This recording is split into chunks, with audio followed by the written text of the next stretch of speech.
आदाब नाजरीन, दो रुख के साथ मैं हूं मुनज़्ज़ा शाह। आज दो रुख में हम बात करने जा रहे हैं सुप्रीम कोर्ट में जो पिटीशन दायर हुई है, जिसके मुताबिक ये कहा गया है कि जो इलेक्शन के वक्त ये दावे किए जाते हैं, ये वादे किए जाते हैं लोगों को कि मुफ्त में कई सारी चीजें दी जाएंगी और ये मुफ्त वाली जो सारी चीजें हैं ये पब्लिक फंड से जाएगी।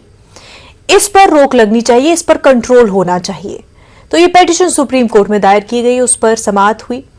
ये पूछा गया कि क्या जो वादे इलेक्शन के दौरान, इलेक्शन कैंपेनिंग के दौरान, मैनिफेस्टोज के दौरान के जरिए से जब लोगों से वादे किए जाते हैं कि मुफ्त में कई सारी चीजें मिलेंगी, क्या उस पर एक दायरा बनना चाहिए, क्या एक कंट्रोल होना चाहिए?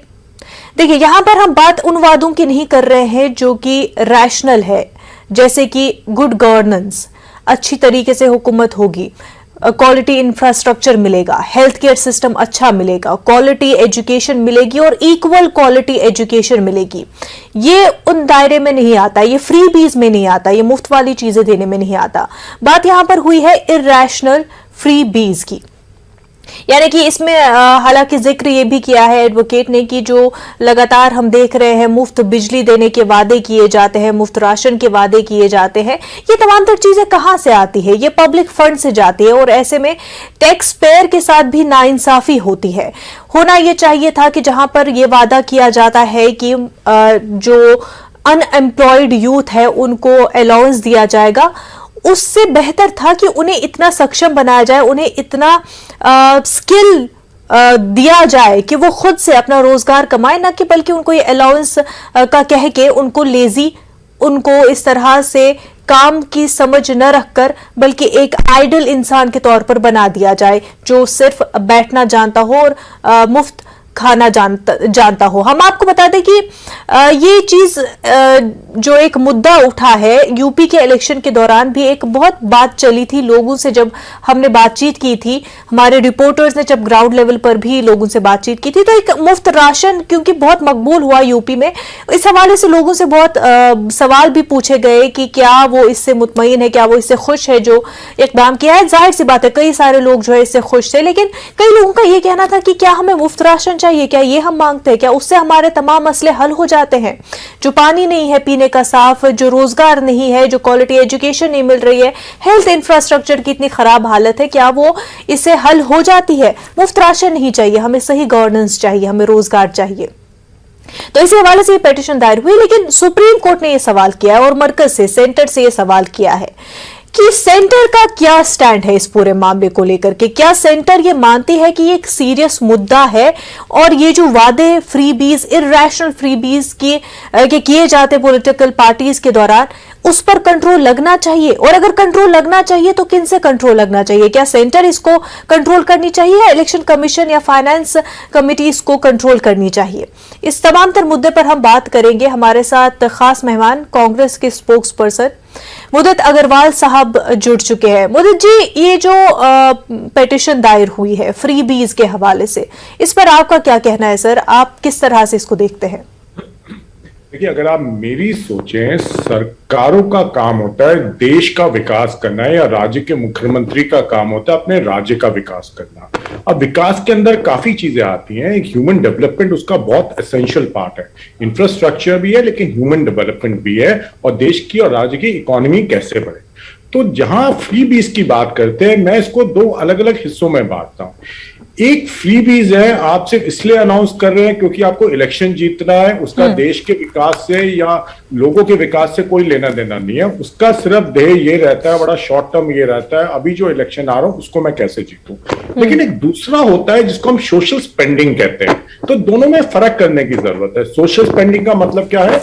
जो वर्ग अपने आप को सपोर्ट नहीं कर सकते, टाइम बीन सरकार को उनको सपोर्ट करने की जरूरत है, तो उसको मैं कहूंगा सोशल स्पेंडिंग।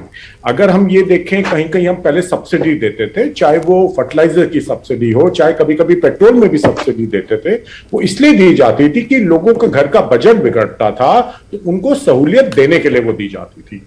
जी। तो वो तो एक अलग तरीके की सब्सिडी है, उसके अंदर आप आदमी का ध्यान भी रख रहे हैं, परिवार में जो दिक्कत आ रही है उसको भी सॉल्व कर रहे हैं, लेकिन देश का विकास भी आगे हो रहा है। लेकिन दूसरी तरफ है जो इलेक्शन में, जिसको प्रधानमंत्री खुद तो कहते हैं रेवड़ियां बांटना, लेकिन सबसे ज्यादा बीजेपी कहीं ना कहीं उसके अंदर पूरी शामिल है। एग्जाम्पल मैं देता हूं, यूपी में अभी इलेक्शन हुए थे तो बीजेपी के मैनिफेस्टो में लिखा था फ्री पावर फार्मर्स को देंगे 5 साल के लिए, 2 फ्री सिलेंडर मिलेंगे दिवाली और होली पे, फ्री ट्रांसपोर्ट देंगे औरतों को।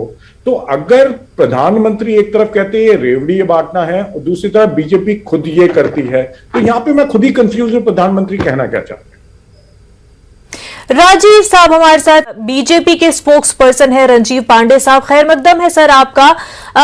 सवाल यहां पर उठा है कि खासतौर से सेंटर का क्या स्टैंड है, ये जो पिटीशन दायर हुई है सुप्रीम कोर्ट में कि पॉलिटिकल पार्टीज इलेक्शन के दौरान, कैंपेनिंग के दौरान जिस तरह से इर्रेशनल फ्रीबीज का दावा करती है, वादे करती है, क्या उस पर कंट्रोल लगना चाहिए? बीजेपी का स्टैंड क्या है सर?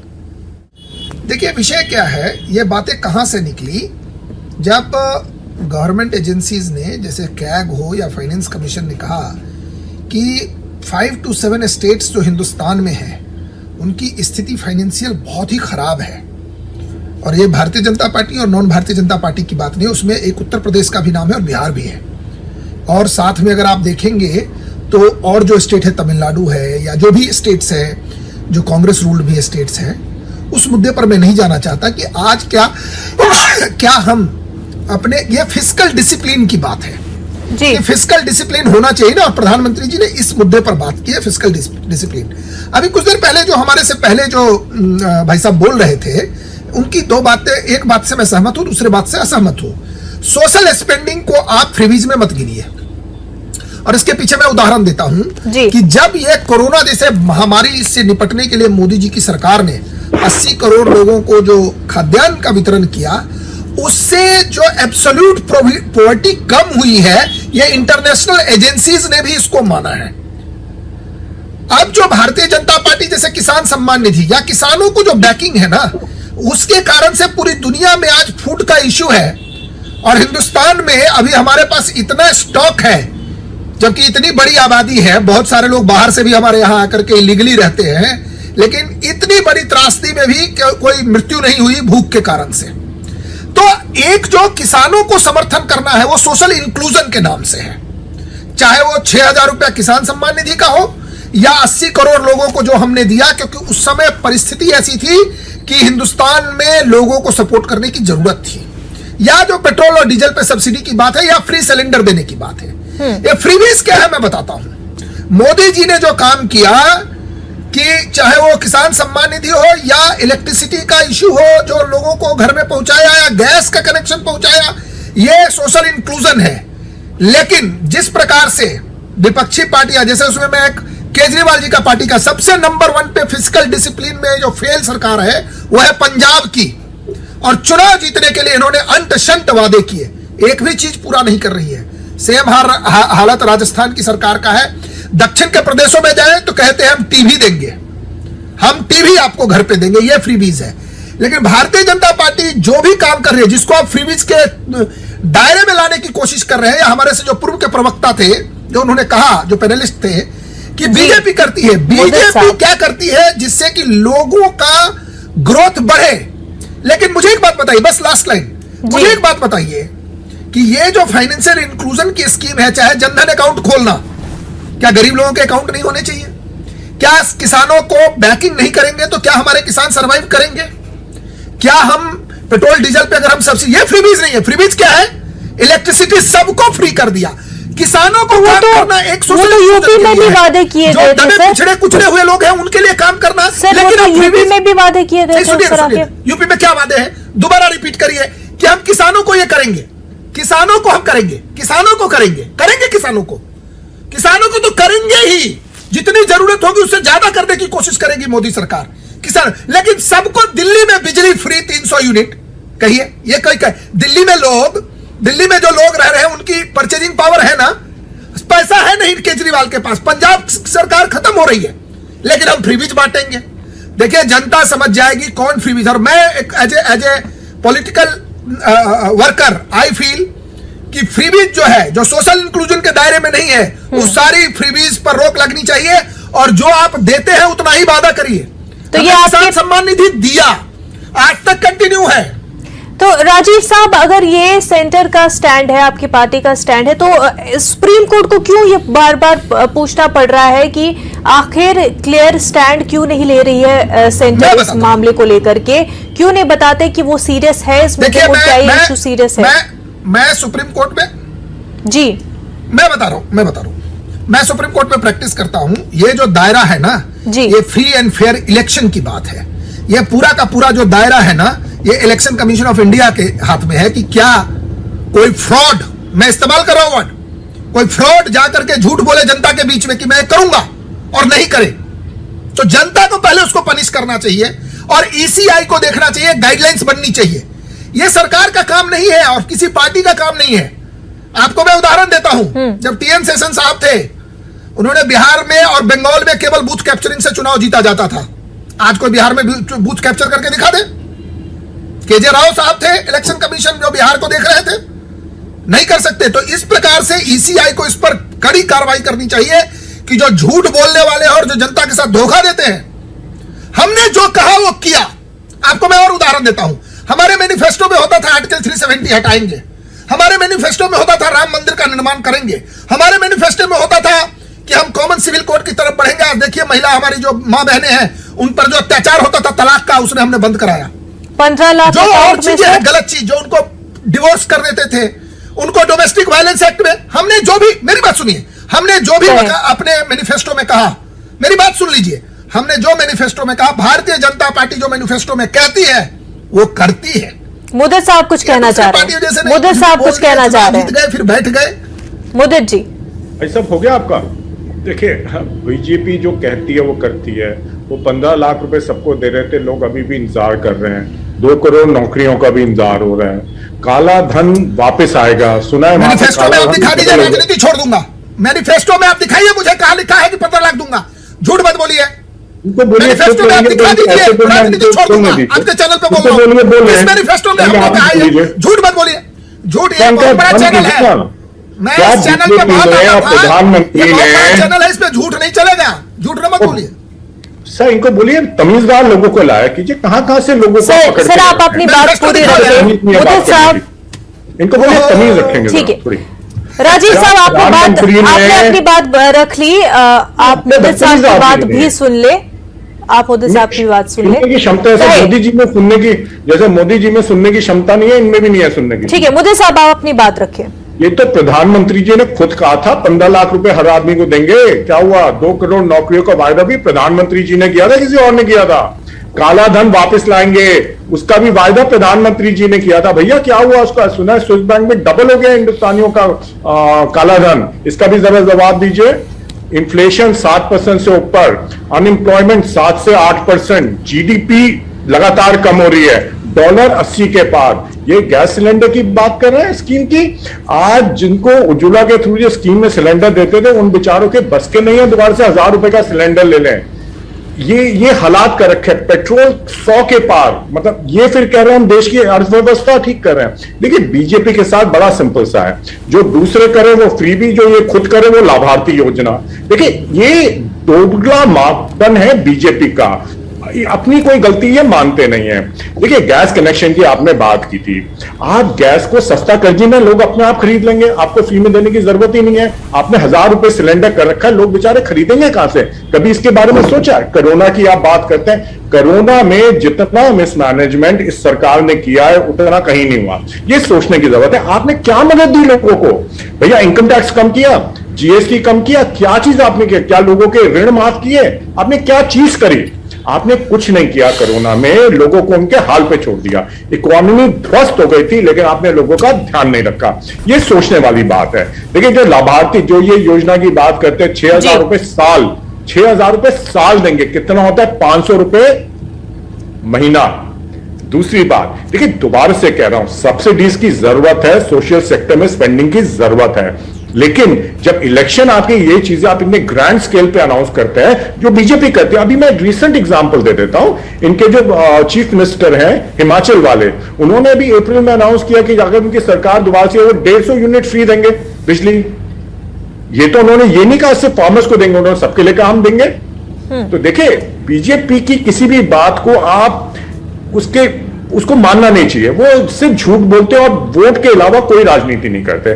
देखिए आप फ्री देना किसे कहते हैं, मैं बताता हूं। फ्री देना मोदी जी किसके लिए? देखिए मोदी जी तो खैर अपने दोस्तों के लिए फ्री करें वो एक अलग बात है, लेकिन लोगों का दर्द समझें और कृपया इस तरह के झूठ आके टीवी पे ना बोलें, क्योंकि इस समय जनता वाकई में काफी पिसी हुई है। देखिए लोगों के घर के बजट बिगड़े में ये भी एक सच्चाई है। महंगाई को कंट्रोल करें, जो डेप्रिसिएशन डॉलर में आ रहा है उसको कंट्रोल करें, लोगं को नौकरियां दें। राजीव जी ये बात तो है कि इन्फ्लेशन जिस तरह से बढ़ रही है और लोगों के घरों का बजट जो बढ़ रहा है, जो मुदित जी ने बात की सिलेंडर्स के हवाले से कि अगर कम हो जाए रेट उनका तो क्यों नहीं लोग खुद खरीद पाएंगे। और ये सर एडवोकेट ने भी इस पर बात की थी कि जब हम बात करते हैं किसी चीज को मुफ्त में देने की, तो मुफ्त में क्यों, एक इंफ्रास्ट्रक्चर बेटर करेंगे, जैसे कि अनएम्प्लॉयमेंट अलाउंस की बात करते हैं, स्किल बेस्ड नॉलेज दे लोगों को, नौजवानों को, तो उनको अलाउंस देने की जरूरत नहीं है। उसी तरह से इन्होंने बात की हेल्थ केयर सिस्टम की,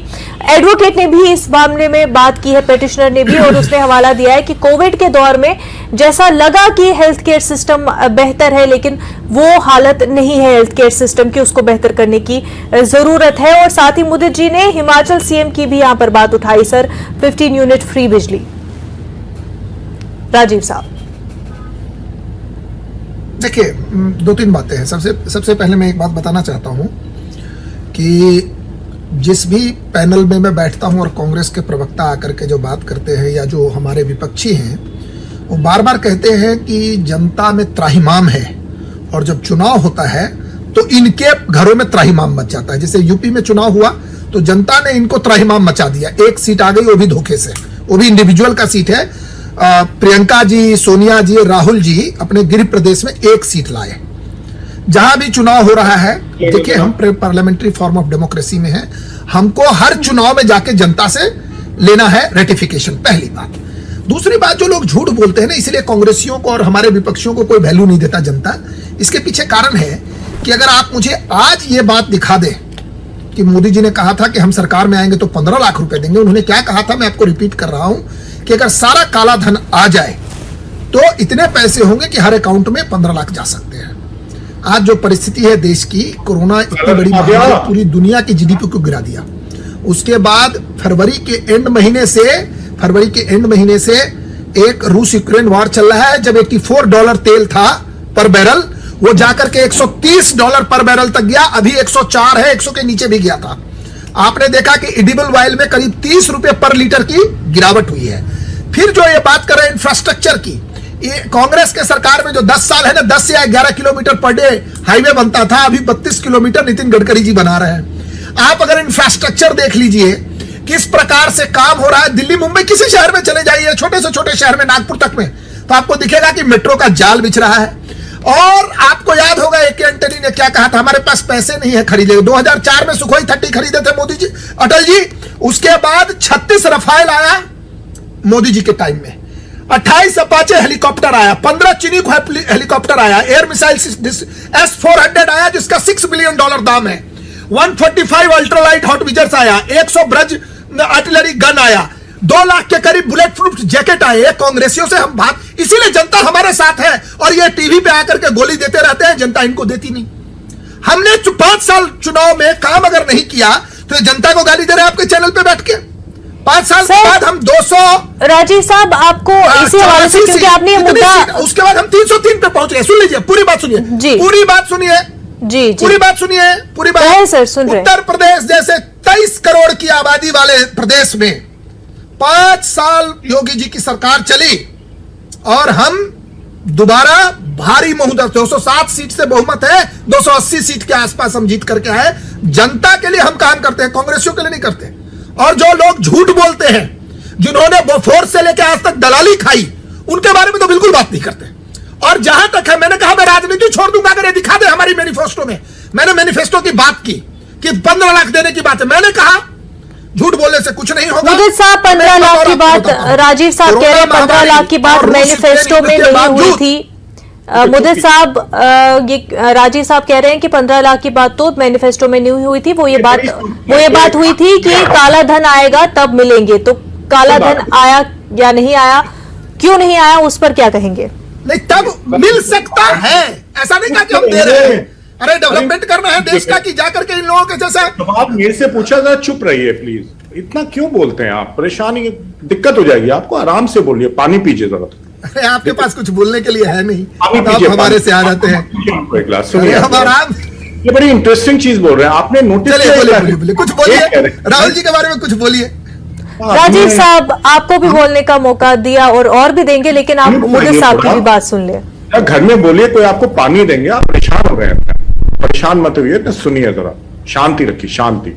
बड़ी अजीब सी बात बोल रहे हैं। ये कह रहे हैं सिर्फ हमारा मैनिफेस्टो देखो, प्रधानमंत्री अगर कोई वायदा करते हैं स्टेज से, उसको मत मानो। तो ये खुद ही मान रहे, प्रधानमंत्री झूठ बोलते हैं। प्रधानमंत्री की किसी बात को मानने की जरूरत ही नहीं है। अगर प्रधानमंत्री ने कहा था कालाधन वापस आया, वो नहीं आया, तो क्या हो गया? कहीं लिखा है इन्होंने, ये कहेंगे कहीं हमने लिखा है मैनिफेस्टो में कि $80 हो गया? हमने तो नहीं लिखा, तो होने दो, क्या फर्क पड़ता है? हमने तो नहीं लिखा 2 करोड़ नौकरियां देंगे, वो तो प्रधानमंत्री जी ने बोला था। तो इसका मतलब है देश की जनता अगर प्रधानमंत्री की बात मानती है तो जनता बेवकूफ है, ये खुद ही कह रहे हैं, इन्होंने खुद ही ये चीज कह दी। तो देखिए, इसमें मुझे ज्यादा बोलने की जरूरत नहीं है। अब आ जाते हैं मुद्दे की बात। बड़ी अजीब सी चीज आपने देखी आजकल क्या हो रहा है हिंदुस्तान में। एक मोदी जी अकेले आदमी है जिनकी वजह से देश ने तरक्की की, और किसी प्रधानमंत्री और देश की जनता ने 70 साल कोई काम ही नहीं किया। जो कुछ किया मसीहा ऊपर से आए हैं मोदी जी, उन्होंने देश को आगे बढ़ाया। अरे क्या हो गया इनको तथ्य नहीं पता। सबसे बड़ी दिक्कत क्या है, जो शाखा होती है ना, शाखाओं जो संघी होती है, उनमें दिन भर झूठ बोला जाता है, और उनको झूठ बोलना इतनी अच्छी तरीके से सिखाया जाता है कि मैंने आज ना आरएसएस का मतलब क्या है? आरएसएस है रूमर स्प्रेडिंग सोसाइटी। इनसे बड़ा झूठ विश्व में कोई और संस्था फैला ही नहीं सकती, और इसका सशक्त प्रमाण है जिस तरह से भाई साहब यहां बात कर रहे थे। दूसरा, आपको पता है लिटरेसी 12% ही हिंदुस्तान की जब आजादी मिली, आज 74% है। इनकी वजह से हुआ है। हर गांव में बिजली आई है, ये मोदी जी की वजह से नहीं हुआ। झूठ किसे कहते हैं मैं आपको बताता हूं। झूठ जो बीजेपी या मोदी जी बोलते हैं।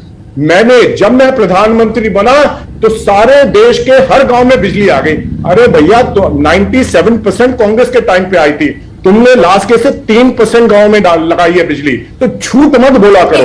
अभी भी लार्ज सेक्शन ऑफ जो पॉपुलेशन है वो बिजली से महरूम है सर।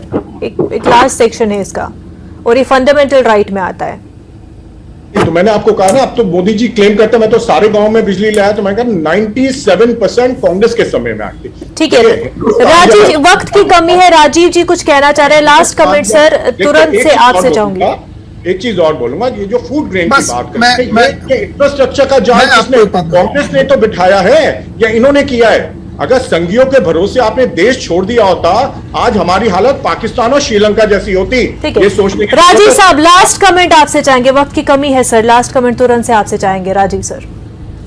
देखिए सर, देखिए मैंने क्या कहा कि उन्होंने जो कहा उसको आप रिवाइंड करके अपने चैनल पे चलाइए। मैं बार बार झूठे लोगों से तो बात करता नहीं। अब मेरी बात सुनिए, मैंने बिल्कुल नहीं कहा कि केवल मोदी जी के टाइम में आने से ही डेवलपमेंट हुआ। मैंने कहा पहले 11 किलोमीटर रोड बनता था, आज 31 किलोमीटर। बीच में मत बोलिए। अब मैं एक बात आपको बताता हूँ, जीडीपी का डेटा दीजिए ना। इस देश में इंदिरा जी ने भी काम किया, पाकिस्तान के 2 टुकड़े हुए हैं। बीच में मत बोलो, तुम्हारी बात कर रहा हूँ, रुको ना।